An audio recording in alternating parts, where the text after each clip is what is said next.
বৃষ্টিতে ভিজে শিক্ষার্থীদের সঙ্গে সংহতি জানালো অভিনয় শিল্পী ও নির্মাতারা।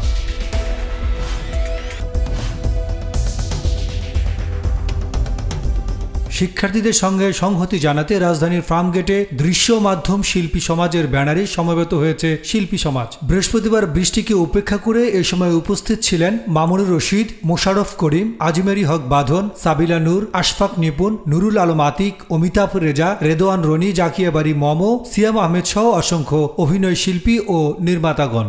উপস্থিত প্রায় সবার একই দাবি, হত্যার বিচার এবং হত্যা বন্ধ করা। সঙ্গে সংহতি জানিয়েছেন শিক্ষার্থীদের ৯ দফা দাবির প্রতিও। এ সময় ভয়হীন ন্যায্য মানবিক মর্যাদার বাংলাদেশ চাই, সব হত্যাকাণ্ডের বিচার করো, হত্যা, সহিংসতা, গণগ্রেফতার, হয়রানি বন্ধ করো স্লোগান দিতে থাকে শিল্পীরা। এই আয়োজনে অংশ নিয়ে মোশাররফ করিম বলেন, দেশে বর্তমানে যে অবস্থার সৃষ্টি হয়েছে তাতে আমরা ঘরে বসে থাকার মতো অবস্থায় নেই। আমরা সাধারণ মানুষ, আমরা শান্তি চাই, আমরা গোলাগুলি, রক্ত, হত্যা দেখতে চাই না। অভিনেত্রী আজমেরি হক বাঁধন বলেন, আমাদের সঙ্গে অন্যায়, অবিচার, নিপীড়ন হয়েছে। যতদিন শিক্ষার্থীরা আন্দোলনে আছে আমরা ততদিন তাদের সঙ্গে থাকব।